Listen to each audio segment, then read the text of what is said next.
ప్రత్యేకించి ఈ దినము లోకంలో ఈస్టర్ అనేటువంటి ఒక వేడుక జరిగిస్తున్నారు. ఈస్టర్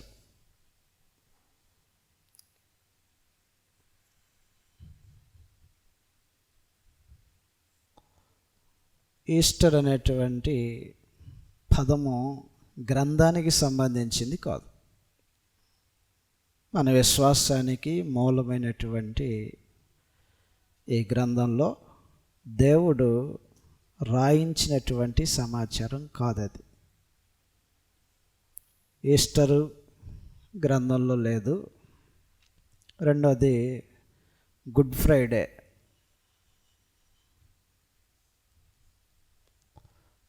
గుడ్ ఫ్రైడే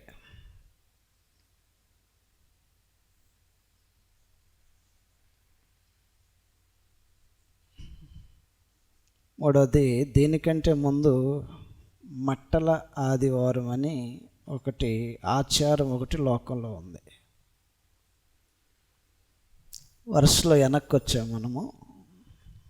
ఒక ఆదివారము మట్టల ఆదివారం అని, ఇంకొకటి గుడ్ ఫ్రైడే అని, ఆ తర్వాత ఈస్టర్ అని ఈ వరుసలో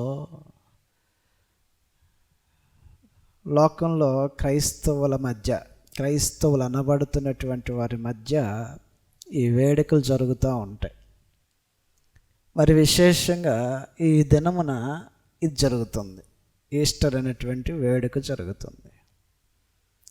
ఈస్టర్ను గురించి దేవుని యొక్క ఆజ్ఞ కాదు ఇది. దేవుని యొక్క ఆజ్ఞ కాదు. ఈస్టర్ అనేది అన్య దేవతల యొక్క మూలాలు కలిగినది. క్రైస్తవ మూలాలు కాదు దానికి ఉంది. అన్య దేవత యొక్క మూలాలు ఉన్నాయి. దానిని రోమన్ క్యాథలిక్ అనేటువంటి వారు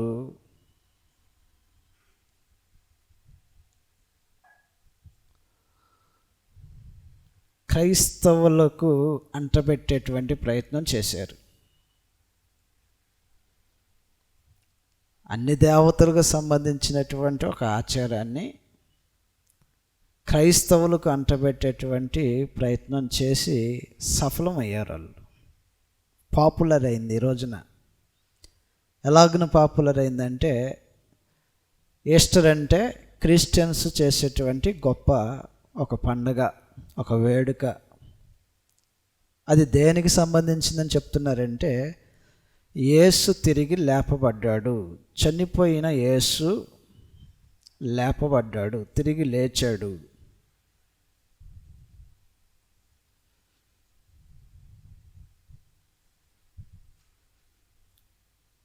దీనికి ముడిపెట్టేసేసారు. ఈ ఈస్టర్ అనేటువంటి ఒక అన్య దేవతలకు సంబంధించినటువంటి దానిని యేసు యొక్క పునరుద్ధానమునకు లింక్ పెట్టేసేసి నేడు లోకంలో ఆర్భాటంగా కార్యక్రమాలు చేస్తున్నారు. దీని వెనకాల దేవుని యొక్క ఆజ్ఞ కానీ,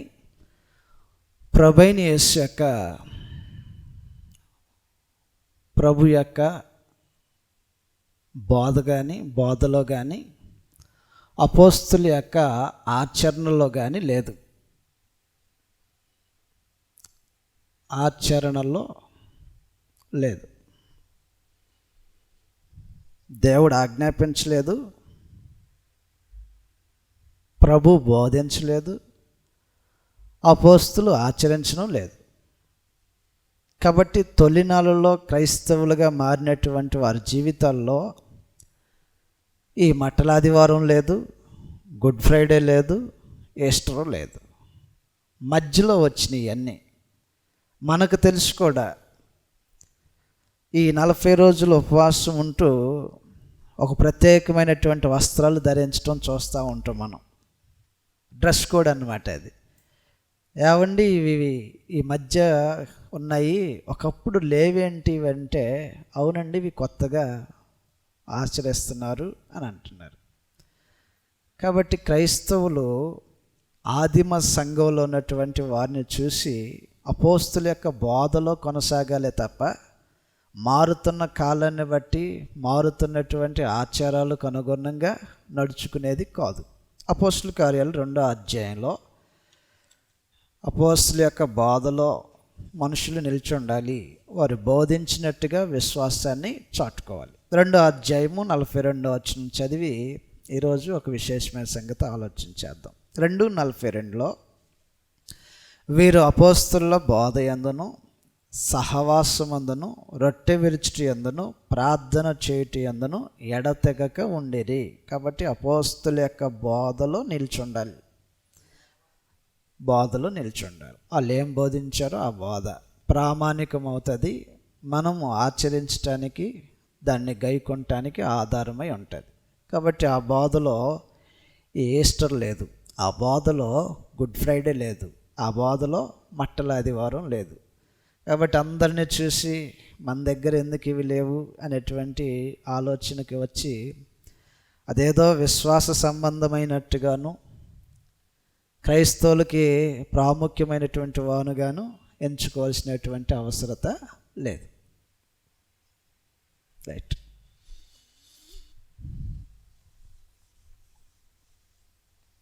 ఈరోజు మనం ఆలోచన చేసేటువంటి ప్రాముఖ్యమైనటువంటి విషయము ప్రభువైన యేసు యొక్క పునరుద్ధానం. సంవత్సరానికి ఒకసారి జ్ఞాపకం చేసుకొని ఆర్భాటపడుతున్నటువంటి జనులు ఉన్నారు.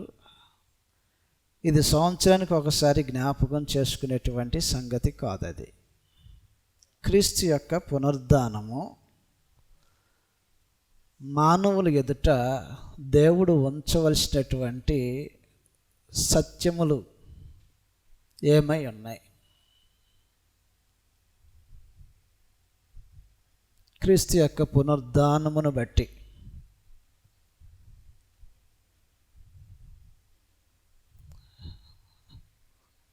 దేవుడు స్థాపించిన సత్యాలు,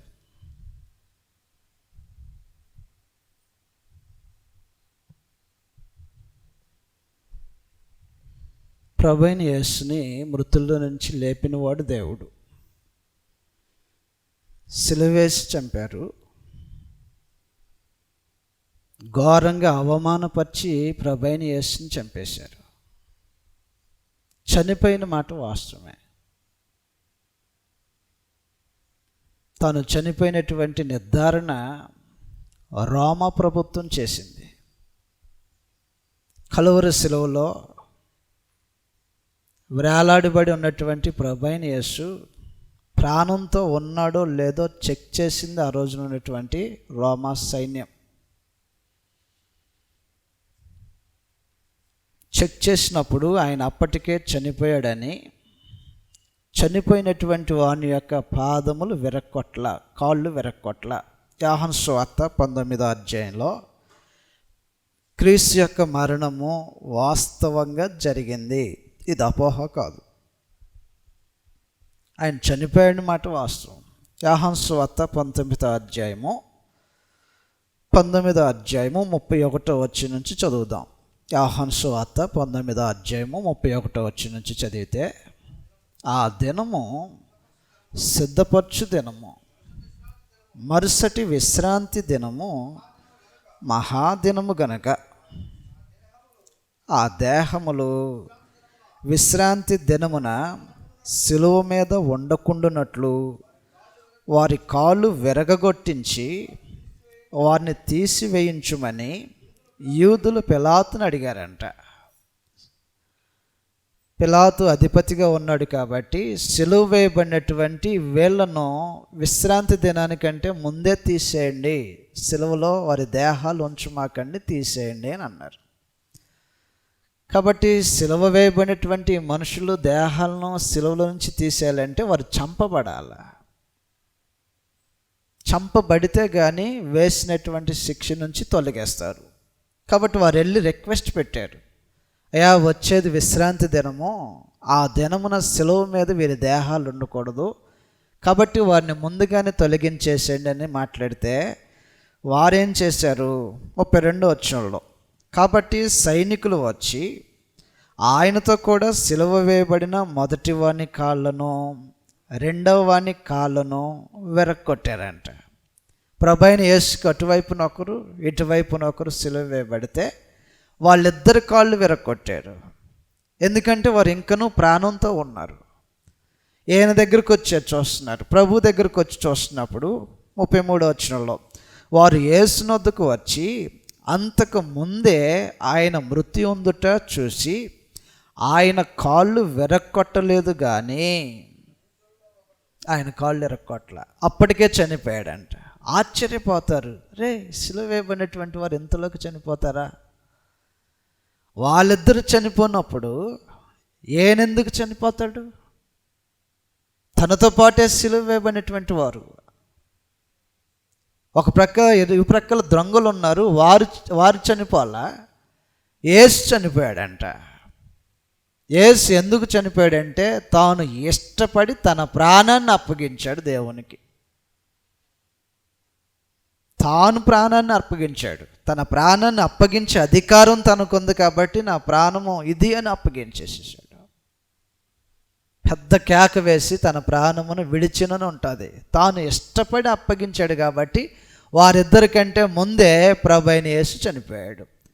రోమా సైనికులు వచ్చారు, ఈ మనుషులిద్దరిని పరిశీలన చేసినప్పుడు బ్రతికే ఉన్నారు. కాళ్ళు విరక్కొట్టి ప్రాణము తొందరగా తీసేయాలని చేసిన ప్రయత్నం అది. కాళ్ళు విరక్కొడితే దేహం నుంచి రక్తము బయటికి వెళ్ళిపోతుంది. కాబట్టి దేహం వెళ్ళిపోతే దేహమే రక్తమే దేహానికి ప్రాణం. కాబట్టి దేహం నుంచి రక్తాన్ని వేరు చేసి చంపటానికి కాళ్ళు విరక్కొట్టేవాళ్ళు అన్నమాట. క్రీస్తు ప్రభు దగ్గరకు వచ్చారు, కాళ్ళు విరక్కొట్టడానికి ముందుగానే చచ్చిపోయాడంట. అనుమానం కలిగింది, ఇంతలోకే చనిపోతాడా, వీరు చనిపోకుండా ఆయన ఎందుకు చనిపోయాడు? నిర్ధారణ కోసం ఏం చేశారంటే ఒక బల్లెమును తీసుకొని ప్రక్కన వేసి పొడిచాడంట. ఎంత దారుణానికి ఒడికడుతున్నారో మనుషులు. చదువుతాం 34వ వచనంలో, సైనికులలో ఒకడు ఈటెతో ఆయన ప్రక్కను పొడిచెను, వెంటనే రక్తమును నీళ్లును కారెను. ప్రక్కనేసి పొడిచేసేసాడంట, చనిపోయాడు. చనిపోయిన మాట వాస్తవమే. ఘోరంగా అవమానించబడ్డాడు, ఘోరంగా హింసించబడ్డాడు. అత్యంత కఠినమైనటువంటి అన్యాయపు తీర్పునుంది ప్రభువైన యేసు కలువరి శిలువలో తన ప్రాణాన్ని వదిలేసేసాడు. చనిపోయిన మాట వాస్తవం. చనిపోయినటువంటి ఆయనను పాతి పెట్టడానికి అమెరితయ్య అనేటువంటి యేసేపు అనేటువంటి ఒకడు వస్తాడు. అయ్యా, ఆ దేహాన్ని నాకు ఇచ్చేయండి, నేను తీసుకెళ్ళి దాన్ని సమాధిలో నేను పెడతానని పర్మిషన్ అడుగుతాడు. కొందరు యూదులు, భక్తి కలిగినటువంటి వారందరూ సమావేశమయ్యి ఆయన దేహాన్ని గుడ్డలతో చుట్టి సమాధిలో పెట్టేస్తారు. యూదులు పాతిపెట్టు మర్యాద చొప్పున జరిగింది సమాధి. చదువుతాం ఆ సంగతి. 19వ అధ్యాయంలో యూదులకు ఒక ఆచారం ఉంది పాతి పెట్టడానికి. 40వ వచనం నుంచి చదువుతాం. 40వ వచనం నుంచి, అంతటి వారు యేసు దేహమును ఎత్తుకొని వచ్చి యూదులు పాతిపెట్టు మర్యాద చొప్పున, ఒక్కొక్కరు ఒక్కొక్క మర్యాద, ఒక్కొక్క అలవాటు దేహాన్ని పాతి పెట్టేటప్పుడు అనుసరిస్తూ ఉంటుంటారు. నేటి కాలాల్లో కూడా దేహమును పాతి పెట్టేటప్పుడు ఒక ప్రాంతాన్ని బట్టి ఒక విధంగా, మరొక ప్రాంతాన్ని బట్టి మరొక విధంగా ఈ అలవాట్లు ఉంటాయి. కొందరేమో సమాధి చేసేటప్పుడు ముఖమును పై వైపుకి పెట్టి పాతి పెడతారు, ముఖాన్ని పైకి తిప్పి పాతి పెడతారు. కొందరేమో దేహాన్ని తిరగలవేసి, కదండి, ఎప్పుడన్నా చూసారా మీరు? దేహాన్ని తిరగలవేసి పాతి పెడతారు, ముఖం కింద వైపుకు పాతి పెట్టే అలవాట్లు ఉంటాయి. కొందరేమో మనిషిని కూర్చోబెట్టి సమాధి చేస్తారు, కర్రకి దేహాన్ని కట్టి మనిషిని కూర్చోబెట్టినట్టుగా సమాధి చేసేటువంటి అలవాట్లు కొంతమందికి ఉన్నాయి. యూదులకు ఒక ఆచారం ఉంది, దేహాన్ని పాతి పెట్టాలంటే దేహమునకు సుగంధ ద్రవ్యాలు పూసి పేత వస్త్రములు అనేటువంటి వాటిని చుట్టేసి ఆ దేహము కొన్ని దినాల వరకు పాడు కాకుండా ఉండేలాగా జాగ్రత్త తీసుకొని పాతి పెడతారు.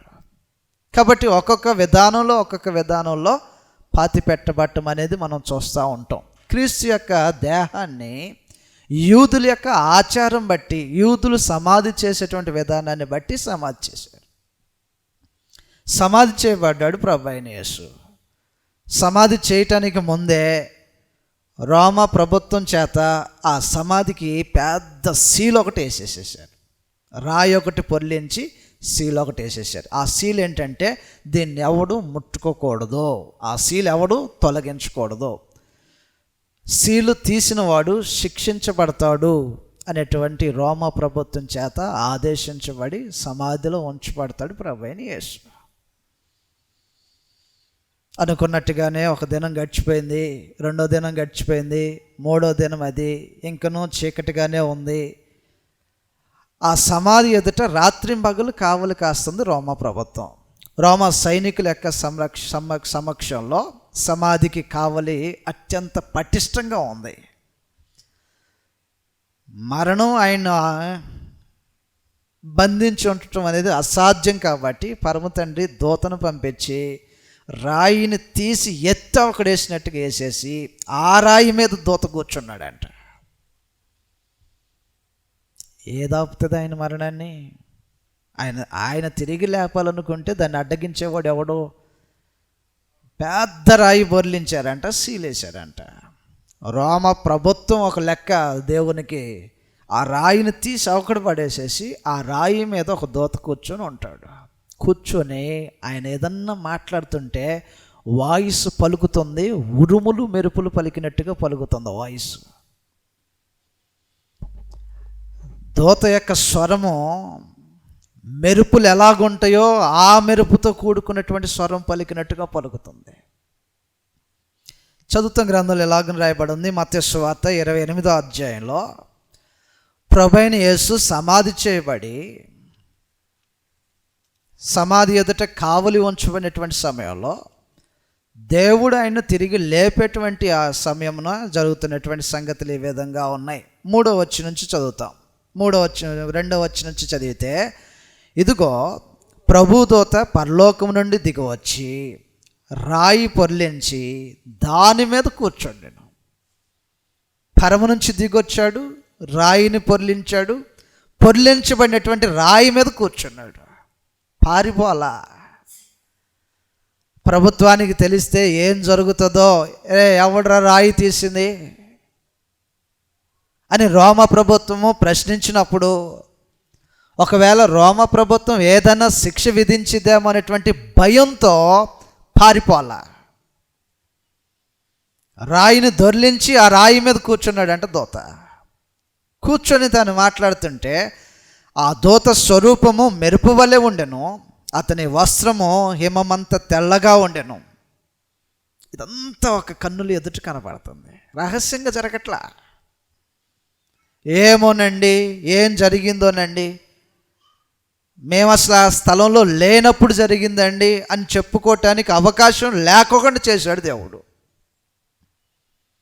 రోమా ప్రభుత్వం కావలి కాస్తూ మెలుకుతో ఉన్నప్పుడే, వారి కనులతో సమస్తము చూస్తున్నప్పుడే దేవుడు తన పక్షంగా తన కార్యాలు చేస్తున్నాడు. ముద్ర వేయబడినటువంటి సీల్ని తీసేశాడు, రాయిని పొర్లించాడు. దూత ఆ రాయి మీద కూర్చున్నాడు. కూర్చొని ఆ స్థలంలో ప్రభువైన యేసును చూడటానికి విచ్చేసినటువంటి వారితో మాట్లాడుతున్నాడు. కొందరు స్త్రీలు వచ్చారంట, సిద్ధపరచు దినం కాబట్టి సమాధి దగ్గరకు వచ్చి ఆయన దేహమునకు మరలా సుగంధ ద్రవ్యాలు పూయాలనేటువంటి ఆలోచనతో వచ్చినటువంటి స్త్రీలు కొందరు వస్తే ఆ స్త్రీలతో ఈ దూత మాట్లాడుతున్నాడు. ఆయన ఇక్కడ లేడు. చనిపోయినటువంటి మాట ఎంత వాస్తవమో, చనిపోయినటువంటి ఆయన తిరిగి లేపబడినటువంటి మాట కూడా అంతే వాస్తవం. ఆయన ఇక్కడ లేడా? ఏమయ్యేది మా ప్రభు యొక్క దేహము? ఆయన ఇక్కడ లేడు. ఆయన ముందుగా చెప్పినట్టుగానే తిరిగి లేపబడ్డాడు. ఇది ఆశ్చర్యం కలుగుతుంది, నమ్మబుద్ధి అయ్యట్లేదు మనుషులకి. దూత అంటాడు, ఒకవేళ మీకు అనుమానం ఉంటే అదిగో ఆయన పెట్టినటువంటి స్థలం చూడండి, సమాధి ఖాళీగా ఉంటుంది చూడండి, రాయి పొర్లించబడి ఉంది చూడండి. కాబట్టి అక్కడికి వచ్చి తొంగి చూసే ప్రయత్నంలో వారు చూసినప్పుడు ఆ స్థలం ఖాళీగా ఉండటం అనేది చూసేశారు. దేవదూత వచ్చిన సంగతి, బండ పొర్లించిన సంగతి, దేవదూత ఆ స్త్రీలతో మాట్లాడిన సంగతి, వీటన్నిటినీ అబ్జర్వేషన్ చేసినటువంటి రోమ సైనికులు అలాగ చూస్తూ చూస్తూ చచ్చిపోయిన వాళ్ళలాగా యాక్షన్ చేస్తున్నారు. చచ్చిపోవాలా? ఎంత అడవుడి కార్యక్రమం జరుగుతుంటే వీరు వెంటనే పరిగెత్తుకొని పోయి ఊర్లో, అయ్యా దోతొచ్చాడు, మెరుపులాగా ఉంది, హిమమంత వస్త్రం తెల్లగా ఉంటుంది, ఎలాగుంటుందో ఆయన రూపం అలాగా ఉంది, ఆయన లేకోకుండా లేపబడ్డాడంట. ఈ సమాచారము స్త్రీలతో మేము చెప్తుంటే మేము విన్నాము, భయంకరమైన భూకంపం కలిగింది ఆయన పునరుద్ధానుడు అవుతుంటే, ఎలాంటి పరిస్థితులు సంభవించాయి, దీన్ని మేమందరం చూసామంటే వాళ్ళు ఏమన్నారంటే, ఇలా చెప్పమాకండి ఊర్లో. మరి ఏం చెప్పాలా? ఆయన శిష్యులు ఎత్తుకెళ్ళారని చెప్పండి. మరి ఎత్తుకెళ్తుంటే మీరేం చేశారని అడుగుతారు. మేము నిద్రపోతున్నప్పుడు ఎత్తుకెళ్ళామని చెప్పండి. నిద్రపోయేవాడికి ఎట్లా తెలిసిద్ది ఎవడెత్తుకెళ్ళాడని? నిద్రపోయేవాడు చెప్తాడా? కళ్ళు తెరిచి చెప్తాడా? కళ్ళు మూసుకొని చెప్తాడా అబద్ధం? అసలు ఒక అబద్ధం ఆడటానికైనా అసలు వివరం ఉండాలిగా. అంటే ఏ నెపం అంటే ఆ నెపం వేసేస్తే అది నిజమైపోతుందా? వాళ్ళు ఏం చెప్తున్నారంటే కొంత డబ్బు ఇచ్చి మేనేజింగ్ చేస్తున్నారనమాట. సత్యాన్ని అసత్యంగా మార్చే ప్రయత్నం. ప్రభువైన యేసు తిరిగి లేపబడాడనేటువంటి నిజాన్ని ఒక అబద్ధంగా మార్చేటువంటి ప్రయత్నంలో డబ్బు తీసుకెళ్ళి వారికి ఇచ్చి, అయ్యా మేము నిద్రపోతుంటే ఆయన దేహాన్ని ఆయన శిష్యులు ఎత్తుకెళ్ళారని చెప్పండి. అసలు ఎంత వ్యతిరేకంగా పనిచేయాలనేటువంటి మనుషులు అసలు దేవుని ఎదుటి ఎట్ట నిలబడదామని వీళ్ళు సాక్షాత్తు చూసినటువంటి వారు పరిగెత్తుకొని వచ్చి ఇది జరిగింది, ఇది జరిగింది, ఇది జరిగింది అని చెప్తుంటే అలా జరగలేదని చెప్పండి. ఏం జరిగిందని చెప్పాలి? 11వ వచనం చదువుతాం. 28వ అధ్యాయం 11వ వచనంలో, వారు వెళ్ళుచుండగా కావలి వారిలో కొందరు పట్టణంలోనికి వచ్చి జరిగిన సంగతులన్నిటినీ ప్రధాన యాజకులతో చెప్పిరి. జరిగిన సంగతులన్నిటినీ మొదటి నుంచి సీలు వేసిన దగ్గర నుంచి రాయి పొర్లించబడినటువంటి విషయము, ఆ రాయి మీద దూత కూర్చున్నటువంటి విషయము, ప్రభువైన యేసు అక్కడ లేడు కావాలంటే మీరు చూసుకోండి అనేటువంటి విషయము, వీటన్నిటిని గురించి చెప్తే ప్రధాన యాజకులు ఏం చెప్తున్నారో తెలుసా? దేవుణ్ణి మహిమపరచవలసినటువంటి వారు, ఇప్పటి వరకు మనం అపార్థం చేసుకున్నాం. యేసే మెస్సీయ ఉన్నాడు, దేవుని చేత అభిషేకించి పంపించబడినటువంటి వాడు ఏనేనని అప్పుడైనా హృదయపూర్వకంగా అంగీకరించవలసినటువంటి వారు ఇప్పుడేం చేస్తున్నారంటే, వారు మేము నిద్రించుచుండగా 12వ వచనంలో, కాబట్టి వారు పెద్దలతో కూడి వచ్చి ఆలోచన చేసి ఆ సైనికులకు చాలా ద్రవ్యం ఇచ్చి, మేము నిద్రపోవచ్చుండగా ఆయన శిష్యులు రాత్రి వేళ వచ్చి ఆయనను ఎత్తుకొని పోయిరని మీరు చెప్పుడి. ఏమి కథ! ఎలాగుంటాయి ఆ కథలో?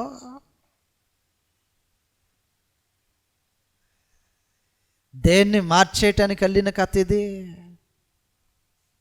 అనే? దేన్ని మార్చేయటానికి వెళ్ళిన కథ? డబ్బు పట్టుకొని వచ్చి జరిగినటువంటి వాస్తవం అంతా ఇది ఇది ఇది అని చెప్తుంటే అది కాదు ఇదని చెప్పేసి కథలేరు. సత్యమునకు భిన్నంగా పనిచేయటానికి కథలల్లే మనుషులు ఇప్పుడే కాదు మొదటి నుంచి ఉన్నారు. కథ మోసపూరితమైనటువంటి కథ, దైవ వ్యతిరేకమైనటువంటి కథలు అల్లేటువంటి మనుషులు లోకంలో ఉంటారు. జాగ్రత్త! ఎవడైనా చక్కని మాటల చేత మిమ్మల్ని మోసపరుచుకోకుండా జాగ్రత్తగా చూసుకోండి అని అన్నాడు. కొలస్సీ రాసిన పత్రికలో రాయబడినటువంటి సమాచారం ఎలాగునుంటుంది? కొలస్సీ రాసిన పత్రికలో రాయబడినటువంటి సమాచారం వాస్తవాన్ని దేవుడు చూపిస్తుంటే మోసపరిచేటువంటి మాటలు చెప్పినటువంటి వారి చేత మోసగించబడుతున్నటువంటి జనం. కొలస్సీ రాసిన పత్రిక 2వ అధ్యాయము 4వ వచనం రాయబడి ఉంది. 2వ అధ్యాయము 4వ వచనంలో, ఎవడైనను చక్కని మాటల చేత మిమ్మును మోసపరచుకుంటున్నట్లు ఈ సంగతి చెప్పుచున్నాము అని అన్నారు. చక్కని మెత్తని మాటల చేత మోసపుచ్చేటువంటి పని ఆది నుంచి జరుగుతుంది. ప్రధాన యాజకులు, పెద్దలు అందరూ ఏకమయ్యి డబ్బిచ్చి అది జరగలేదు, శిష్యులు ఎత్తుకెళ్ళారని చెప్పండి అంటే, ఆనాడేనా ఈనాడు కూడా మోసం చేసేటువంటి మనుషులు ఉంటారా? అబద్ధాలు చెప్పి మనుషుల యొక్క మనసులను కలవరపరిచే వాళ్ళు ఉంటారు. కాబట్టి అలాంటి ఒక ప్రయత్నం ఆ రోజున జరిగితే దాన్ని నిజమని స్థాపించడానికి దేవుడు ఏం చేశాడంటే, ఆయన తిరిగి లేపబడినటువంటి మాట వాస్తవము అని దేవుడు స్థాపించడం కోసం ఏం చేస్తున్నాడంటే, తన శిష్యులైనటువంటి వారికి ఆయన కనపరచడం మొదలుపెట్టాడు. ఒకళ్ళిద్దరు కాదు, అది కొరింథీయులకు రాసిన మొదటి పత్రిక 15వ అధ్యాయంలో ప్రభువైన యేసు తన శిష్యులకు కనపడటం మొదలుపెట్టాడు. నేను సజీవునై ఉన్నా, మృతుడినైతిని వాస్తవమే, సజీవునై ఉన్నా, తిరిగి లేపబడి ఉన్నా. కొరింథీయులకు రాసిన మొదటి పత్రిక 15వ అధ్యాయంలో 15వ అధ్యాయము 3వ వచనం నుంచి చదువుదాం. కొరింథీయులకు రాసిన మొదటి పత్రిక 15వ అధ్యాయం 3వ వచనం నుంచి చదివితే, నాకు ఇవ్వబడిన ఉపదేశమును మొదట మీకు అప్పగించి తిని, అదేమనగా లేఖనముల ప్రకారము క్రీస్తు మన పాపముల నిమిత్తము మృతునందెను, సమాధి చేయబడెను, లేఖనముల ప్రకారము 3వ దినమున లేపబడెను. ఆయన కేఫాకును తరువాత 12 కనపడెను.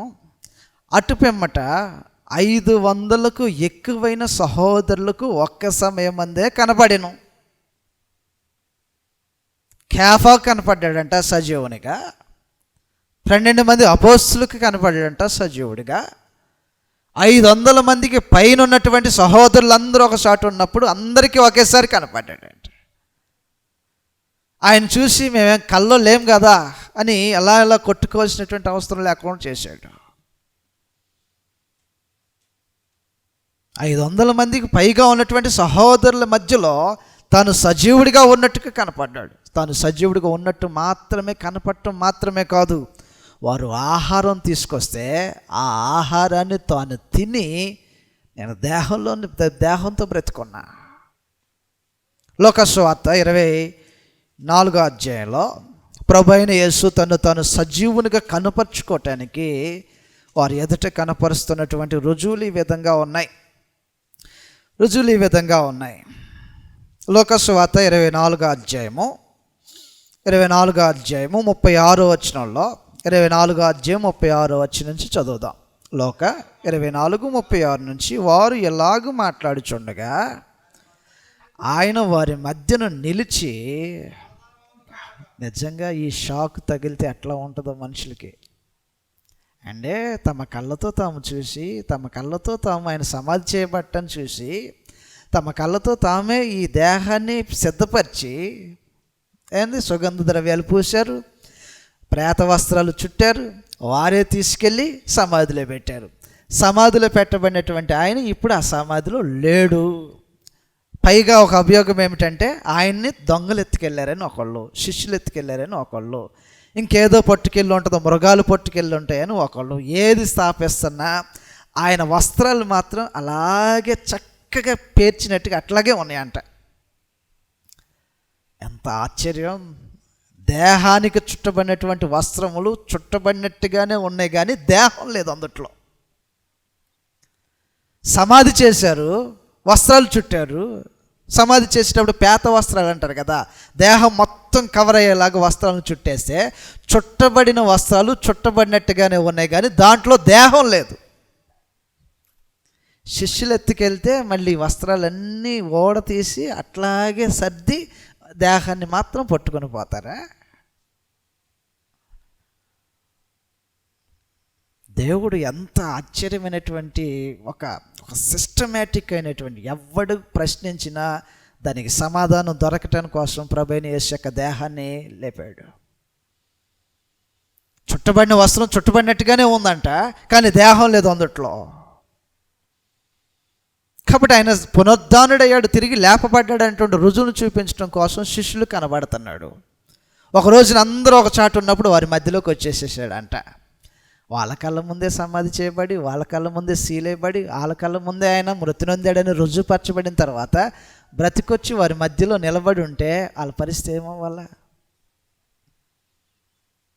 ఒకవేళ మనలో ఎవరికైనా ఇది సంభవించింది అనుకో, మనమే కళ్ళారు చూసి, మనమే కళ్ళారు సిద్ధపరిచి, మనమే కళ్ళారు తీసుకెళ్ళి సమాధి చేసి మరలా ఇంటికి వచ్చేసరికి ఇంట్లో మన మధ్యలో ఉన్నారనుకో, ఉంటుంది కదా అప్పుడు గోల.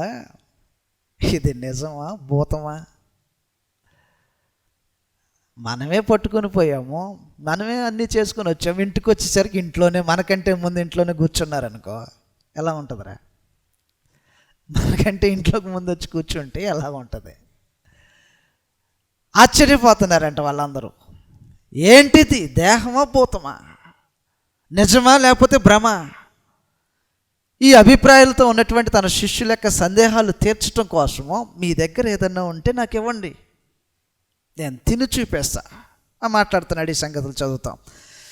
36వ వచనంలో, మీకు సమాధానము కలుగును గాక అని వారితో నేను, అయితే వారు దిగులు పడి భయాక్రాంతులై భూతము తమకు కనపడినని తలంచింది.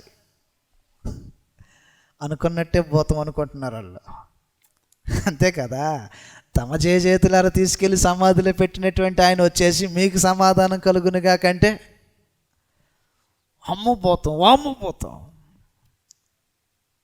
పాతి పెట్టబడినటువంటి ఆయన వచ్చి మరలా మా మధ్యలో కనబడుతున్నాడు, వామ్మపోతాం. భయక్రాంతులైపోతున్నారంట. వారికి తను రుజువుపరచుకోవటానికి దేవుడు ప్రభువైన యేసు ఏం చేస్తున్నాడంటే 39వ వచనంలో, 39, నేనే ఆయనను అనుటకు నా చేతులను నా పాదములు చూడండి, నన్ను పట్టి చూడండి, నాకున్నట్టి మీరు చూచున్న ఎముకలను మాంసములను భూతమునకు ఉండవని చెప్పి. భూతానికి ఉండవు, మాంసము భూతానికి ఉండదు, మాంసం ఎముకలు భూతానికి ఉండవు. కావాలంటే నన్ను పట్టుకొని చూడండి, నా కాళ్ళను చూడండి, నా చేతులను చూడండి అని ప్రభువైన యేసు తను వారికి ప్రత్యక్షపరుచుకుంటున్నాడు. ఆ సమయాన తను తెలియచేస్తున్నది ఏంటంటే, అయితే వారు సంతోషం చేత ఇంకనూ నమ్మక ఆశ్చర్యపడుచూ ఉండగా ఆయన, ఇక్కడ మీ వద్ద ఏమైనా ఆహారం కలదా అని వారిని అడిగాను. వారు కాల్చిన చేప ముక్కను ఆయనకిచ్చి ఆయన దానిని తీసుకొని వారి ఎదుట భుజించును. భూతం తింటదండి ఇట్ట ఫుడ్ లేచిపోతుందా, లేకపోతే పట్టుకొని తీసుకుంటున్నాడు ఆయన? కొంతమందికి మాత్రమే కనపడి కొంతమందికి కనపడలేదు అనుకో, ఆయన పట్టుకునే ఆహారం ఎలా ఉంటుంది? గాల్లో ఆహారం లెగిసిపోతున్నట్టు ఉంటుంది. అలాగేమన్నా ఉన్నదా? అందరి ముందుగానే తన దేహంతో పట్టుకొని తింటున్నటువంటి వాడిగా తిన్నాడా? 500 మందికి పైగా ఉన్నటువంటి సహోదరుల మధ్యలో సైతము తాను సజీవుడై ఉన్నాడని రుజువుపరుచుకున్నటువంటి ప్రభువైన యేసు. మరణం వాస్తవం, ఆయన పునరుద్ధానం కూడా అంతే వాస్తవం. ఈ పునరుద్ధానము బట్టి దేవుడు స్థాపించిన సత్యములేంటి రుజువుపరచడానికి, అసలు ఎందుకు పునరుద్ధానము చేత దేవుడు ఏం చేయాలని ఉద్దేశించాడు? మానవ హృదయాల్లో స్థిరమైనటువంటి సందేశము ఏమి పెట్టదలిచి ప్రభువైన యేసు యొక్క పునరుద్ధానమును గురించి ఆయన రుజువులు చూపించాడనే సంగతిలో మనం ఆలోచన చేసినప్పుడు, 1, పునరుద్ధానము మరణము మనిషికి ముగింపు కాదు. మరణము మనిషికి ముగింపు కాదు.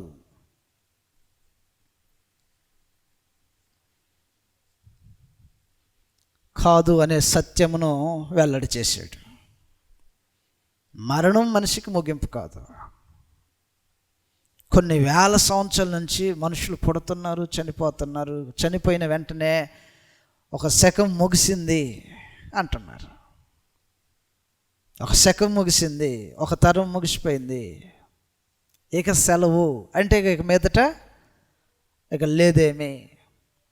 కాబట్టి చచ్చిపోయినటువంటి మనుషుడిగా అక్కడితో సంపూర్ణంగా పూర్తిగా అయిపోయింది అని బ్రతుకుతున్నటువంటి మానవాళికి క్రీస్తు యొక్క పునరుద్ధానము చేత దేవుడు ఏం నేర్పించాలనుకుంటున్నాడంటే, మరణము మనిషి యొక్క జీవితానికి ముగింపు కాదు, అది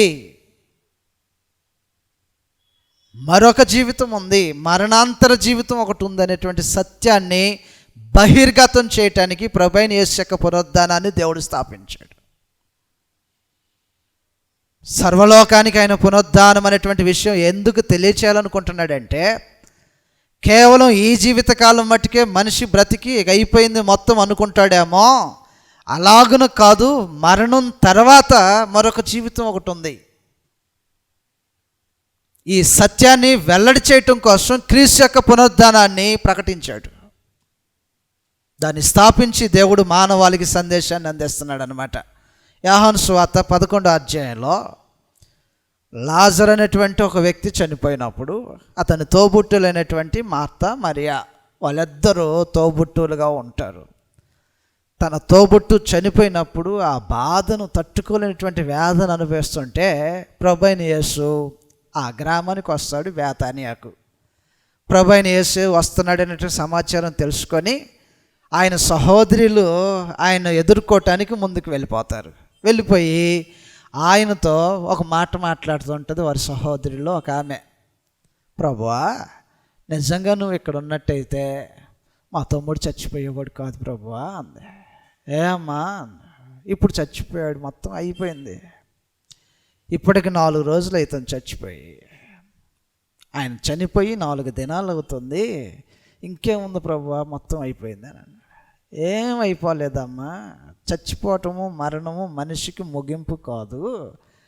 మరణం అనేది ఒక నిద్ర, మరొక జీవితం, మరణాంతరం అనేది ఒక జీవితం ఒకటి ఉంది అని ఆయన చెప్పేటువంటి ప్రయత్నం ఆయన చేస్తుంటే ఏమంటది, నిజమే ప్రభువా, నువ్వు అన్నమాట వాస్తవమే, నేను నమ్ముతా. ఒక రోజు అనేది ఒకటి ఉంది, ఆ రోజున మా తమ్ముడు లేపబడతాడనే సంగతి నాకు తెలుసు అని ఆమె మాట్లాడుతుంటే ఏనంటాడు, అప్పుడు లేపబడే సంగతి అప్పుడు లేపబడేదే, కానీ ఇప్పుడు సంగతి కూడా నమ్ముతావా అని అంటాడు. యోహాను సువార్త 11వ అధ్యాయంలో ఈ సంభాషణ వారి మధ్యలో జరుగుతూ ఉంటుంటుంది. 21వ వచనం నుంచి చదువుతాం. యోహాను సువార్త 11వ అధ్యాయము 21వ వచనంలో రాయబడినటువంటి విశేషమైనటువంటి సంగతులు ఈ విధంగా ఉన్నాయి. యోహాను సువార్త 11:21. మార్తా యేసుతో, ప్రభువా,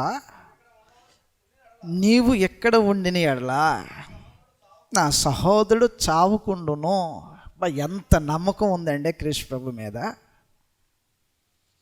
అసలు నిజంగా క్రీస్తు యేసునందు విశ్వాసం ఉంచినటువంటి జనులకి ఇంత విశ్వాసం కలిగిద్ది అసలు?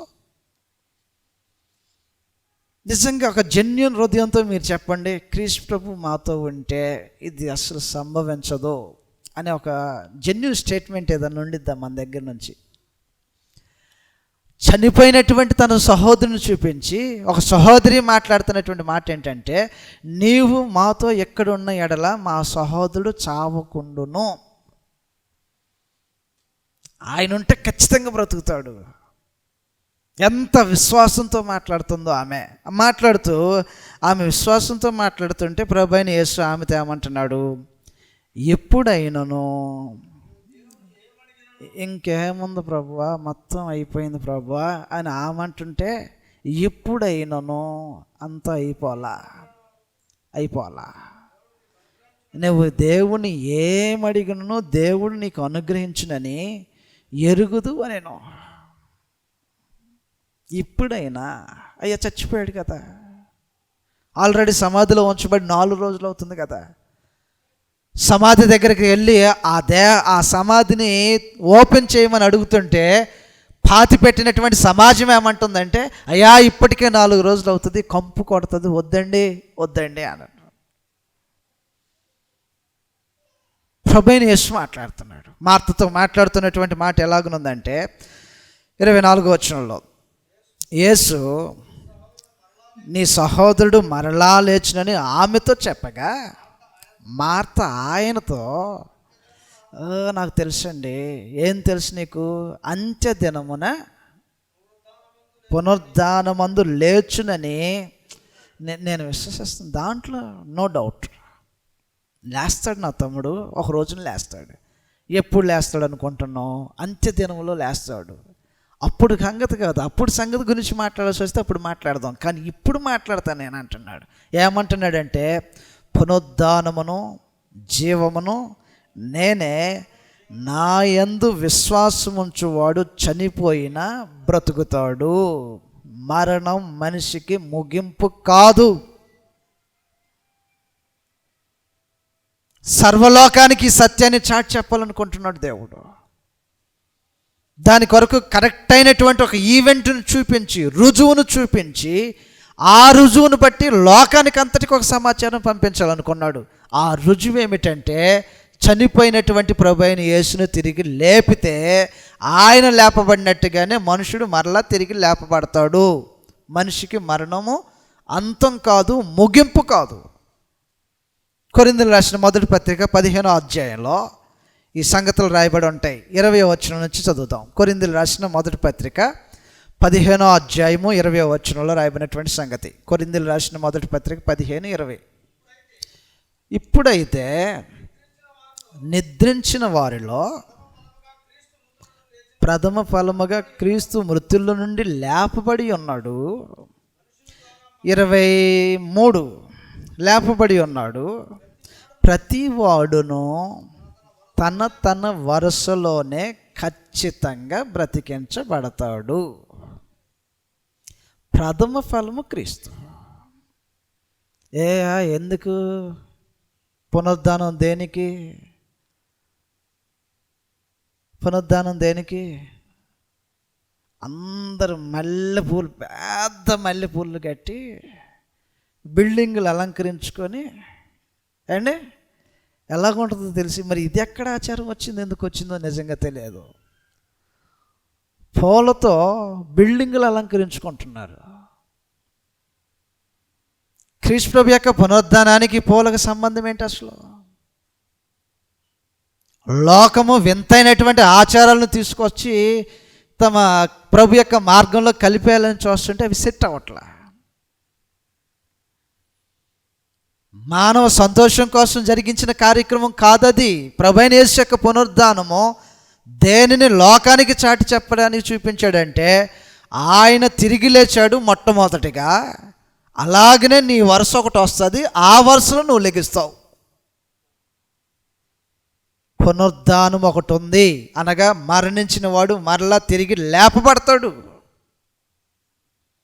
మనిషికి మరణము ముగింపు కాదని చాటి చెప్పటానికి ప్రభువైన యేసు యొక్క పునరుద్ధానాన్ని దేవుడు స్థాపించాడు.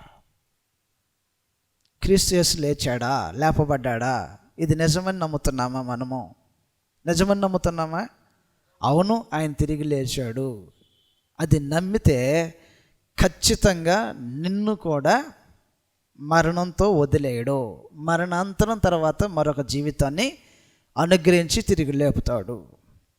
పునరుద్ధానము మనిషికి మరణము ముగింపు కాదు, మరొక జీవితం ఉందనేటువంటి ఒక సత్యాన్ని చాటి చెప్పటానికి రుజువుగా పెట్టాడు దేవుడు. ఇంకో జీవితం ఉందా లేదా? ఎందుకు దేవుని యందు విశ్వాసం ఉంచుతున్నారు మీరంటే, మేము ఫలానా దానికండి, ఫలానా దీనికండి అని ఏ ఫలానా అయినా చెప్పనండి. ఏ ఫలానా అయినా ఈ భూపరిధి కింద మటుకు మాత్రమే మనం నిరీక్షించామనుకో. 19వ వచనం చదువుతాం. ఏ ఫలానా ఉందో నాకు తెలియదు. ప్రతి మనుషుడికి ఏదో ఒకటి ఉంటుంది. అయ్యా మేము దేవుని వద్దకు, క్రీస్తు వద్దకు వచ్చింది దీనికోసం, దానికి. భూ సంబంధమైనటువంటి విషయాల్లో కృప చూపించగలిగినటువంటి దేవుడే కాదంటలేదు. అయితే ఇది మాత్రమేనా? దీనిని మించినటువంటి ఆలోచన నీకేదన్నా ఉందా? 19వ వచనంలాగా రాయబడి ఉంటుంది. ఈ జీవిత కాలము మట్టుకే మనము క్రీస్తునందు నిరీక్షించిన వారమైన ఎడలా. ఏ జీవితకాలం మటుకు? కేవలం ఈ దేహంలో బ్రతికున్నంత కాలం వరకు మాత్రం. దేహంలో బ్రతికున్నంత వరకు ఏమేమి కావాలి? ఎన్నెన్నో అవసరాలు ఉంటాయి. పలానా దానికోసం అని, పలానా దానికోసం. మంచిదే, కాదంట్లా. దేవుడు నీ అవసరాలను తీర్చగలిగినటువంటి సమర్థుడే. అయితే కేవలం దీనికోసం మాత్రమే అనుకుంటే ఆ మనుషుడు ఎలా ఉంటాడో తెలుసా? మనుషులందరికంటే దౌర్భాగ్యుడంట. మనుషులందరికంటే దౌర్భాగ్యునిగా చేసేటువంటి ఒక విషయం ఏమిటంటే, మన నిరీక్షణ కేవలం భూ సంబంధమైనది మాత్రమే కాదు. మరి ఏంటి ఇంకా క్రైస్తవ్యం అంటే?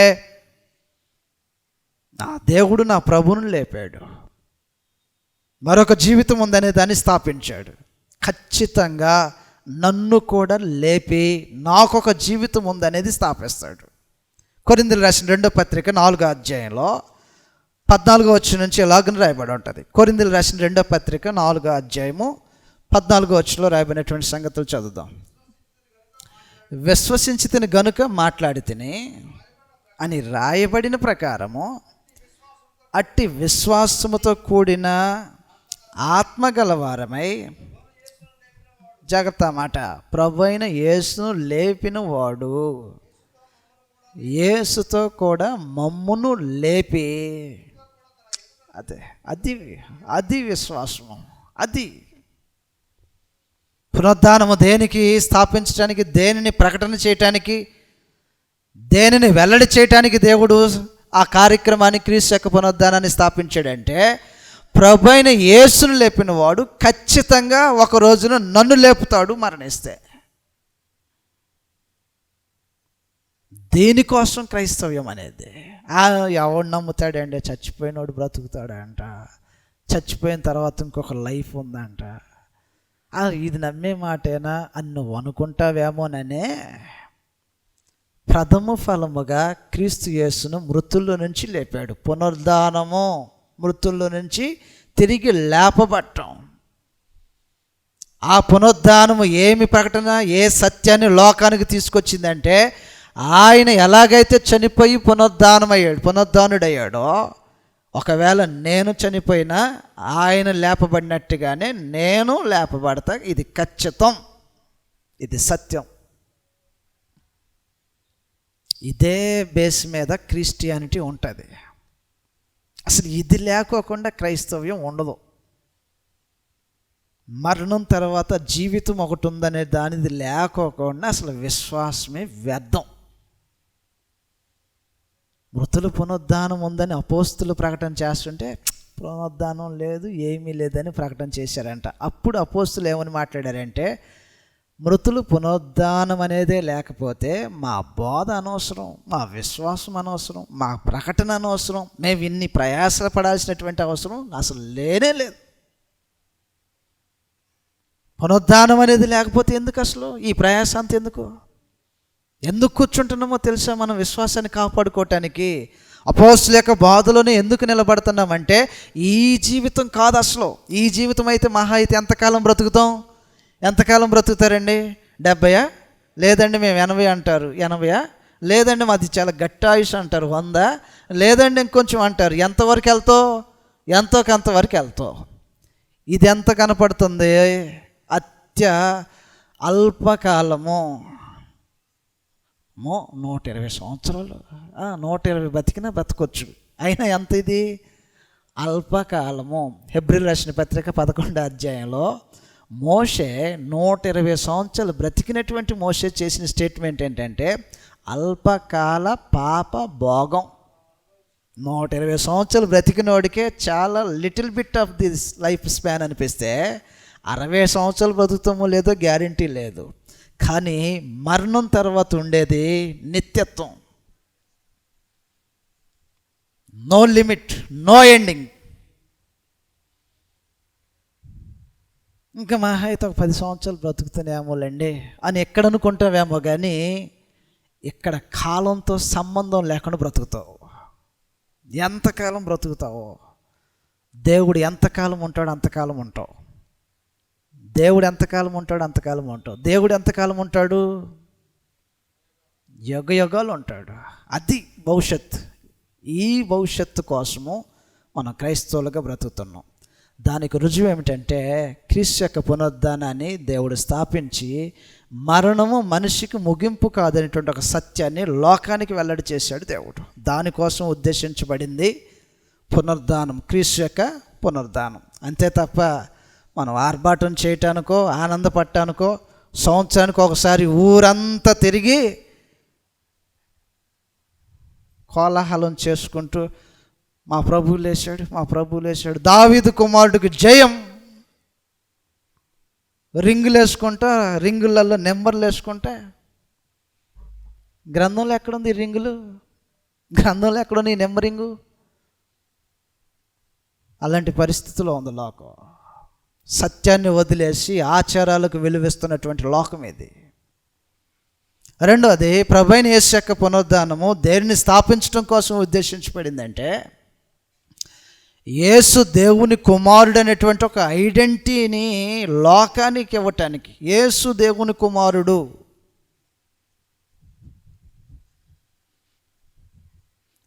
ఈ రుజువును చాటి చెప్పటానికి పునరుద్ధానం అనేది స్థాపించబడింది. ఒక రోజున ప్రభువైన యేసు ఆకలితో ఉంటే సాధకుడైనటువంటి అపవాది వచ్చి రాళ్ళు చూపించి రొట్టెలు చేసుకొని తినాను అన్నాడు. ఆకలితో ఉన్నమాట వాస్తవమే. ప్రభువైన యేసు రాళ్ళు ఉన్నాయంట, రాళ్ళు చూపించి ఈ రాళ్ళు రొట్టెలో ఉన్నగాక అని అన్నాడు. అనలేదా ఆ మాట? 5 రొట్టెలు తీసుకెళ్ళినటువంటి సందర్భంలో 5,000 మందికి పంచి మరలా 12 గంపలు ఎత్తేంత ఆహారాన్ని తండ్రి అయిన దేవునికి కృతజ్ఞతాస్తుతులు తెలియచేసిన తర్వాత చేసినటువంటి కార్యం అయితే, రాళ్ళు చూపించి రాళ్ళు రొట్టెలో ఉన్నగాకని పలుకు, నేను నమ్ముతా నువ్వు దేవుని కుమారుడు అని. నువ్వేంటో కొంచెం స్పెషల్ అంటగా,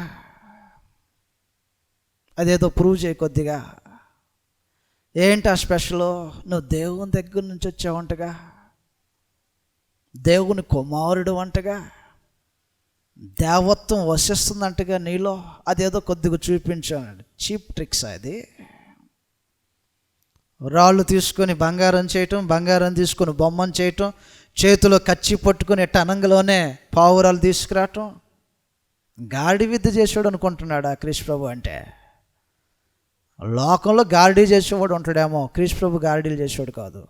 మత్తయి సువార్త 4వ అధ్యాయంలో అపవాది ఆయన దగ్గరకు వచ్చి రాళ్ళను చూపించి రొట్టెలు అయ్యేలాగా చేయి, నేను నమ్ముతానన్నాడు. నువ్వు నిన్ను నమ్మించాల్సిన అవసరం ఏంటి? మొదటి సంగతి ఏంటంటే అసలు నిన్ను నమ్మించాల్సిన అవసరం ఏంటి? రెండో సంగతి ఏంటంటే ఎలాగను నమ్మించాల్సినటువంటి అవసరం ఏంటి? నేను దేవుని కుమారుడు అనేటువంటి స్థాపనకు, ఆ రుజువుకు దేవుడు ఒక ఈవెంట్ని ఏర్పాటు చేశాడు. అప్పుడు జరిగిద్ది దేవుని కుమారుడు అంటే ఏంటో. మత్తయి సువార్త 4వ అధ్యాయము 2-3 వచనంలాగా రాయబడి ఉంది. 4వ అధ్యాయం 3వ వచనంలో, ఆ శోధకుడు ఆయన యొద్దకు వచ్చి, నీవు దేవుని కుమారుడు అయితే, ఏమి టార్గెట్ పెట్టాడండి అసలు. అడిగిన పాయింట్ మామూలు పాయింట్ అది. ఒక రోజున పేతురు ఎలాగనే అంటాడు, జనం ఏమనుకుంటున్నారు అని అంటే, ఫలానా అనుకుంటున్నారండి. కొందరు ఇర్మియా అనుకుంటున్నారు, కొందరు ఏలి అనుకుంటున్నారు, కొందరు ఆయన అనుకుంటున్నారు, కొందరు అలాదంతా కాదు, మీరేమనుకుంటున్నారని అన్నాడు. నువ్వు సజీవుడు ఒక దేవుని కుమారుడు అని మేము విశ్వసించి నమ్ముతున్నాం అని అన్నారు. ఇదే బేస్ మీద సంఘాన్ని కడతా, ఈ విశ్వాసం మీద స్థాపించబడుతుంటుంది. యేసు దేవుని కుమారుడు అనేటువంటి విశ్వాసం మీద మానవ యొక్క జీవితాలు దేవుని వైపుకు తిరుగుతాయనేటువంటి ఆ స్టేట్మెంట్ ఏదైతే ఉందో, కరెక్ట్ గన్ షాట్ పట్టుకున్నట్టుగా అదే పాయింట్ పట్టుకొని అడుగుతున్నాడు అపవాది. నిజంగా నువ్వు దేవుని కుమారుడు అయితే ఏం చేయాలంట? నమ్మేస్తావు. అయితే రాళ్ళను రొట్టెలు చేసేస్తే నమ్మేస్తావు దేవుని కుమారుడని? అంత చీప్గా ట్రిక్స్ ప్లే చేసేవాడు అనుకుంటున్నాడా? ఎక్కడో సందులోనో లేకపోతే ఎక్కడో కనపడిన స్థలంలోనో ఏదో చిన్న మబ్బీలు చేసుకుంటూ, ఇది కాదు. యేసు దేవుని కుమారుడని స్థాపించడం కోసం ఉద్దేశించినటువంటి ఈవెంట్ ఏంటంటే పునరుద్ధానం. రోమీయులకు రాసిన పత్రిక 1వ అధ్యాయము 4వ వచనం నుంచి మనం చదివితే 7వ వచనం వరకు అది కలపబడి ఉంటాయి. కింద భాగం నుంచి చదువుతాం. దేవుడు తన కుమారుడును మన ప్రభువునైన యేసుక్రీస్తు విషయమైన ఆ సువార్తను పరిశుద్ధ లేఖనముల యందు తన ప్రవక్తల ద్వారా ముందు వాగ్దానం చేసెను. యేసుక్రీస్తు శరీరమును బట్టి దావీదు సంతానముగాను, మృతుల నుండి పునరుద్ధానుడైనందున పరిశుద్ధమైన ఆత్మను బట్టి దేవుని కుమారుడుగాను. దేనికోసం అది పునరుద్ధానం? దేనికోసం ఉద్దేశించబడింది? ప్రభువైన యేసు దేవుని కుమారుడని లోకానికి చాటి చెప్పటానికి ఉద్దేశించి స్థాపించిన కార్యం అది. యేసు దేవుని కుమారుడు, ఇది లోకమంతటికి తెలియాల.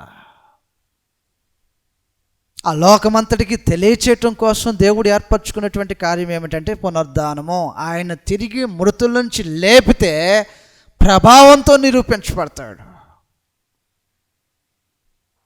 శక్తితో నిరూపించబడతాడు.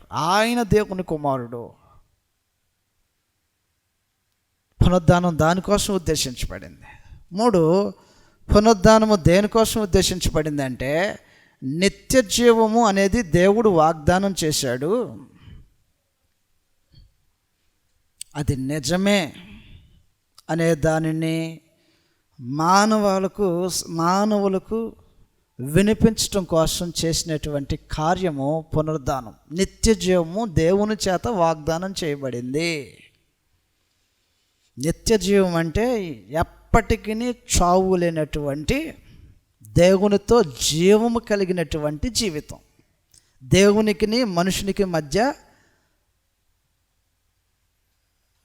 కనెక్షన్ తెగిపోకోకుండా ఉండేటువంటి జీవితాన్ని ఎటర్నల్ లైఫ్ అంటారు దాన్ని.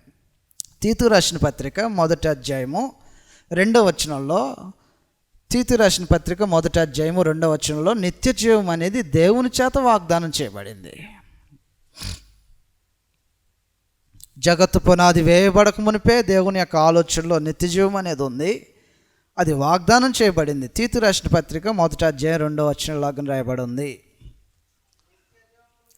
నిత్య జీవమును గూర్చిన నిరీక్షణతో కూడిన భక్తికి ఆధారమగు సత్యమ విషయమైన అనుభవ జ్ఞానము నిమిత్తము దేవుని దాసుడును యేసుక్రీస్తు అపోస్తుడైన పౌలు మన అందరి విశ్వాస విషయములో నా నిజమైన కుమారుడకు తీతుకు శుభమని చెప్పి రాయినది, ఆ నిత్య జీవమును అబద్ధమాడనేరని దేవుడు అనాది కాలమందే వాగ్దానము చేసిన కానీ, అది దేవుడు వాగ్దానం చేసినటువంటి సంగతి. నిత్య జీవం అనేది, నిత్య జీవం అనేది దేవుని యొక్క వాగ్దానములో ఒకటై ఉన్నది.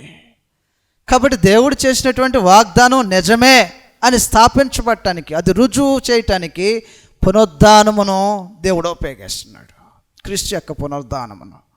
పేతురు రాసిన 1వ పత్రిక 1వ అధ్యాయం 3వ వచనంలో ఈ నిరీక్షణను స్థిరపరచడం కోసం ఉద్దేశించబడింది పునరుద్ధానం అనేది.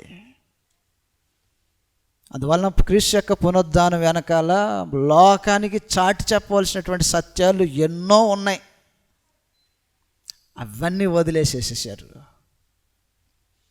ట్రెడిషనల్గా కొద్దిసేపు ఆర్భాటపడి సంతోషపడి కోలాహలం చేసుకొని ఏదేదో వాళ్ళకు తోచినటువంటి కార్యక్రమాలు తోచిన విధానంలో జరిగించుకొని ఇంటికి పోతున్నారు. ఈస్టర్ హ్యాపీ ఈస్టర్ అని వాళ్ళంటే వీళ్ళు కూడా same to you. Happy new year అని వాళ్ళు చెప్పినట్టుగా వీళ్ళు కూడా హ్యాపీ న్యూ ఇయర్ అని చెప్పినట్టుగా హ్యాపీ ఈస్టర్. ఏంటి హ్యాపీ ఈస్టర్? అసలు ఈస్టర్కి క్రైస్తవులకి సంబంధం ఏంటి? అసలు ఈస్టర్ అనేటువంటి పదం ఎక్కడ ఉద్భవించింది? అది గ్రంథానికి దేవుని యొక్క ఆజ్ఞకు సంబంధం ఉందా? అసలు పునరుద్ధానానికి దానికి సంబంధం ఏంటి? ఇవేమీ లేవు. హ్యాపీ ఈస్టర్ రాలేదా మీకు వాట్సాప్లో? చదువుతాం. పేతురు రాసిన 1వ పత్రిక 1వ అధ్యాయం 3వ వచనంలో ఇలాగ రాయబడి ఉంటుంది. పేతురు రాసిన 1వ పత్రిక 1వ అధ్యాయం 3వ వచనంలో, మన ప్రభు అయిన యేసుక్రీస్తు తండ్రి అయిన దేవుడు స్తుతింపబడునుగాక, మృతులలో నుండి యేసుక్రీస్తు తిరిగి లేచుట వలన జీవముతో కూడిన నిరీక్షణ మనకు కలుగునట్లు, జీవముతో కూడిన నిరీక్షణ మనకు కలుగునట్లు. ఎప్పుడు కలుగుతుంది అది? యేసుక్రీస్తు మృతుల నుండి తిరిగి లేచుట వలన, ఆయన లేపబడితే కలుగుతుంది ఈ నిరీక్షణ. అది నిజమే అని స్థాపించడం కోసం దేవుడు చేసినటువంటి మహత్తరమైనటువంటి కార్యక్రమము క్రీస్తు యొక్క పునరుద్ధానం. దీనికోసం ఉద్దేశించి లోకానికి ఈ సత్యాలు తెలియాలి. నేను వాగ్దానం చేసినటువంటి నిత్య జీవం నిజమే, అది అబద్ధం కాదు. అది ఈ వాగ్దానం నిజమేనా అని మనుషుడు ప్రశ్నిస్తే అది నిజమే అని చాటి చెప్పడం కోసము పునరుద్ధానాన్ని సెట్ చేశాడు. ఆయన తిరిగి లేపి ఇది నిజమే, నేను చెప్పిన మాట నిజమే అని స్థాపించాడు. మరో సంగతి చదివేసి మనం ముగించేద్దాం. పునరుద్ధానము తీర్పు దినము, తీర్పు ఉంది అని రుజువుపరచుటకు ఉద్దేశించబడింది. ఈ సత్యము లోకానికి తెలియచేయటానికి. తీర్పు ఉంది, జడ్జిమెంట్ డే. దేశంలో చాలా క్రూషియల్ కేసెస్ కొన్ని ఉంటాయి. ప్రజలంతా ఆతృతగా ఈ విషయంలో ఈ రోజున కోర్టు ఏం తీర్పు ఇవ్వబోతుందని ఎదురు చూస్తూ ఉంటుంటాం చాలా విషయాల్లో కదండి. మనకు తెలిసినటువంటి ఎన్నో కేసుల్లో ఈరోజు తీర్పు ఏం రాబోతుందో సుప్రీంకోర్టు నుంచి అని ఎదురు చూసేటువంటి కొన్ని క్రూషియల్ కేసెస్ ఉంటాయి.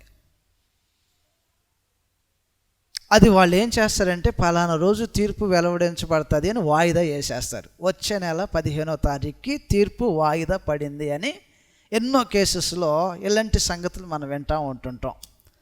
ఆ 15వ తారీఖు ఏం జరగబోతుంది అనేది అందరూ ఏం చేయబోతున్నారు, ఇంత నేరానికి ఎంత శిక్ష విధించబోతున్నారు, ఏం చేసి న్యాయం చేయబోతున్నటువంటి కొన్ని కేసెస్ మనం ఎదురు చూస్తూ ఉంటాం. తీర్పు దినం అంటారు, దాన్నే జడ్జిమెంట్ డే అంటారు. అదేవిధంగా దేహంలో చేసిన మంచికైనా చెడుకైనా ఖచ్చితంగా ఒక రోజున తీర్పు జరుగుతుంది అని చెప్పటానికి దేవుడు రుజువుగా పెట్టుకున్నటువంటి సంగతి ఏంటంటే క్రీస్తు యొక్క పునరుద్ధానం. అపోస్తుల కార్యాలు 17వ అధ్యాయంలో నేను చేసినటువంటి మంచి అయినా నేను చేసినటువంటి చెడు అయినా ఖచ్చితంగా దేవుడు ఒక రోజున అన్నిటినీ సెటిల్ చేసేటువంటి ఒక దినము ఉంది అని ప్రతి మనిషికి నమ్మకం కలగటానికి, ప్రతి మనుషుడు నమ్మకం కలగటానికి కాదు. నేను నమ్మనండి, నీ నమ్మకం ఎవరికి కావాలా? నేను నమ్మనండి అంటావేమో, నువ్వు నమ్మితే నమ్ము, నమ్మకపోతే నమ్మకపో. ఇది ఖచ్చితము అని రుజువుపరిచి ఆధారాన్ని పెట్టాడు. నీ నమ్మకంతో పని లేదు దేవునికి. మానవ ఒపీనియన్స్తో దేవుడు పనిచేయడు. ఏదైనా తోటలో ఆదామును పెట్టి ఆదామునికి సాటైన సహకారిగా పెట్టి మరి ఈ 2 పండ్లు తినకోకుండా ఉంటాం నీకు ఇష్టమేగా చెప్పు, రెండోసారి అడుగుతున్నా నీకు ఇష్టమేగా అని అడిగి సెటిల్ చేశాడా? మరి నిన్ను అడిగి సెటిల్ చేస్తాడు, తీర్పులోకి వస్తాయి అన్నీ ఓకే కదా. నువ్వు నమ్ము నమ్మకపో, తన చిత్తం ఏదైతే ఉందో దాన్ని చేస్తాడు దేవుడు. ఒకరోజు నేను తీసుకొచ్చి తీర్పులో నిలబెడతానని చెప్పడానికి దేవుడు స్థాపించినటువంటి కార్యం ఏమిటంటే పునరుద్ధానం ఉంది. ఇది ఎంత రుజువో నువ్వు తీర్పులో నిలబడతావు, అది కూడా అంతే రుజువు. అపోస్తుల కార్యాలు 17వ అధ్యాయము 30వ వచనంలో ఇలాగ రాయబడి ఉంటుంది. అపోస్తుల కార్యాలు 17వ అధ్యాయం 30వ వచనంలో రాయబడినటువంటి సంగతులు ఈ విధంగా ఉన్నాయి. ఆ అజ్ఞాన కాలంలో దేవుడు చూచి చూడనట్టుగా ఉండెను. ఇప్పుడైతే అంతటను అందరను మారు మనసు పొందవలెనని మనుషులకు ఆజ్ఞాపించుచున్నాడు. ఎందుకనగా నేను మారను అని మొండు పట్టావనుకో పట్టు, నేను మారను అని మొండు పడితే పట్టు. అయితే ఆయన ఏం కోరుతున్నాడంటే మనుషులందరూ మార్పు చెందాలని కోరుతున్నాడు. ఎందుకనగా తాను నియమించిన మనుషుని చేత నీతిని అనుసరించి భూలోకమునకు తీర్పు తీర్చబోయేడు ఒక దినమును నిర్ణయించి ఉన్నాడు. అంటే డేట్ ఫిక్స్ అయిందా? ఫిక్స్ అయిందా లేదా? జడ్జిమెంట్ డే ఫిక్స్ అయిందా లేదా? Already fixed. ఎప్పుడు? ఎవరికి తెలియదు. అది తెలియకోకుండా ఎలా తీర్పు వచ్చింది? అదే ఆయన స్పెషాలిటీ. దేశంలో ఉన్నటువంటి రాజ్యాంగాలు అయితే ఫలానా రోజు తీర్పు అని ముందే అనౌన్స్మెంట్ చేసి ఆ రోజున సమావేశం అవుతాయి. లోక రాజ్యాలకు వ్యతిరేకమైనటువంటి దేవుని యొక్క రాజ్యం తీర్పు తీర్చడం కోసం ఒక రోజున ఫిక్స్ చేశాడు. నేను నమ్మను అంటున్నావు అనుకో, నీకు నమ్మకం కలగాలంటే ఇదిగో రుజువు అన్నాడు. ఏంటా రుజువు? చదివితే మృతులలో నుండి ఆయన్ను లేపినందున దీన్ని నమ్ముటకు అందరికీ ఆధారం కలగజేసేసాడు. అందరికీ. నాకు తెలియలేదండి. నీకు తెలియకోకుండానే ఈస్టర్, గుడ్ ఫ్రైడే, మట్ల ఆదివారం, యేసు లేచాడు అని ఇవన్నీ జరిగినప్పుడు నీకు ఇది కూడా తెలియాలి కదా సత్యం ఏంటనేది. దేనిని నమ్ముటకు ఆధారం ఇది అని అన్నాడు. దేనిని నమ్మటానికి, దేన్ని ఆధారంగా పెడుతున్నాడు? తీర్పు ఉంది అనే చెప్పే ఈ విషయానికి ఆధారం ఏమిటంటే యేసు యొక్క పునరుద్ధానమే ఆధారం. ఎన్ని సంగతులు ఆయన యొక్క పునరుద్ధానాన్ని చుట్టూ మర్చిపడి ఉన్నాయి. చాలా బోల్డైన సంగతులు ఉన్నాయి, మనం కొన్ని మాత్రమే చూడగలిగాము. అందువలన ప్రభువైన యేసు చనిపోయిన మాట వాస్తవము, తిరిగి లేపబడినటువంటి మాట కూడా వాస్తవం. అబద్ధాన్ని సృష్టించేటువంటి ప్రయత్నం చేశారు. శిష్యులు ఎత్తుకొని వెళ్ళారని చెప్పండి అని చెప్పారు. ద్రవ్యం ఇచ్చి అబద్ధం ఆడేటువంటి ప్రయత్నం చేపించారు. కానీ సత్యాన్ని ఎవడు ఆపలేడు. అది ఎంతమంది కంకణం కట్టుకొని నిలబడినా సత్యానికి అడ్డు తగిలితే దేవుడు ఉపేక్షించడు, దాని పర్యవసానాలు అనుభవించకపోడు ఎవరైనా సరే. కాబట్టి ఆ రోజున ఒక సత్యం, ఏంటి ఆ సత్యం అంటే ప్రభువైన యేసు యొక్క పునరుద్ధానం అనేటువంటి ఒక సత్యాన్ని రూపుమాపాలని, మనుషులను దేవుని నుంచి, దేవుని యొక్క సత్యం నుంచి తొలగించాలని ప్రయత్నం చేశారు. కానీ అది అంతకంతకు బలపరచబడటానికి దేవుడు రుజువుల్ని ఏర్పాటు చేశాడు. సహోదరులకు కనపడేలాగా చేశాడు. 500 మందికి పైగా ఉన్నటువంటి సహోదరులకు ఒకసారిగా కనపడేలాగా చేశాడు. అన్ని రుజువులు వారి మధ్యలో పెట్టి ఆయన పునరుద్ధానాన్ని లోకానికి చాటి చెప్పేటువంటి సత్యాలకు ఉపయోగించాడు. ఏంటి ఆ సత్యములలో ఒకటి చెప్పాలి మీరందరూ. ఆయన పునరుద్ధానం దేనికోసము? మరణము మనిషికి ముగింపు కాదు, నాకు ముగింపు కాదు అనే సత్యాన్ని ఆయన పునరుద్ధానాన్ని బట్టి దేవుడు స్థాపించాడు. రెండవది, యేసు దేవుని కుమారుడని చీప్ ట్రిక్స్ చేసుకుంటూ మనం అనుకున్నట్టుగా రుజువుపరచడం కోసం కాదు, ప్రభావంతో రుజువుపరచడం కోసం పునరుద్ధానమును దేవుడు ఏర్పాటు చేశాడు. మూడవది, నిత్యజీవం అనేది దేవుడు వాగ్దానం చేసినటువంటి వాగ్దానములో ఒకటి, అది నిజమే అనేది నాకు రుజువుపరచడం కోసం ప్రభువైన యేసు యొక్క పునరుద్ధానము. ఆఖరిగా తీర్పు ఉంది, అది ఖచ్చితంగా ఒక రోజున జరగబోతుంది. ఆ తీర్పులో నేను చేసిన మంచి అయినా, నేను చేసిన చెడైనా, ఏదైనా సరే దేవుని యొద్ద విచారణకు వస్తుంది. ఆ విచారణలో నా మంచి చేస్తే మంచిని బట్టి మంచి, కీడు చేస్తే కీడును బట్టి కీడు. దేహంతో జరిగించిన వాటన్నిటికీ ఫలము అనుభవించడం కోసం దేవుడు ఒక రోజును ఫిక్స్ చేశాడు. కాబట్టి ఇలాంటి ఒక వివేచన జ్ఞానాన్ని కలిగి ఉండటం అనేది మనకు అవసరం. అందువలన ఏం చేస్తున్నామో, ఎలా చేస్తున్నాం అనేది ప్రతి మనుషుడు ఆలోచన చేసుకొని చేయటం అనేది చాలా ఉత్తమం. ఎందుకంటే చేసిన ప్రతిదీ అక్కడ రావాలా. నిజంగా తీసుకొస్తాడా అంటే ఖచ్చితం. క్రీస్తు యొక్క పునరుద్ధానం ఎంత సత్యమో తీర్పు కూడా అంతే సత్యం.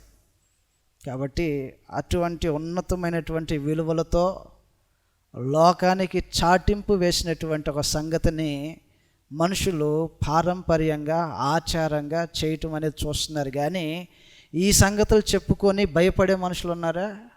ఆర్భాటంగా పడటమే కానీ, యేసు లేచాడు, యేసు లేపబడ్డాడు అని చెప్పుకొని ఆర్భాట పడటమే కానీ తీర్పు ఒకటి ఉంది, జాగ్రత్త, వీటిని వదిలేసేసారు. కాబట్టి అలా ఉండొద్దు. లోకంతో కలిసి లోక మర్యాదను అనుసరించి నడుచుకోవటానికి మనం లోకస్తులం కాదు. క్రీస్తు సంఘం సత్యమునకు స్తంభము, ఆధారముగా నిలబడేటువంటి సంఘం. అలాంటి రూపంలో మన విశ్వాసాన్ని, భక్తిని కొనసాగించుకోవాలని మీకు ప్రేమతో మనవి చేస్తూ ఇప్పటి వరకు విని సహకరించిన మీ అందరికి కూడా ప్రభువైన యేసుక్రీస్తు నామములో వందనాలు తెలియజేస్తున్నాను. ముగించేస్తాను.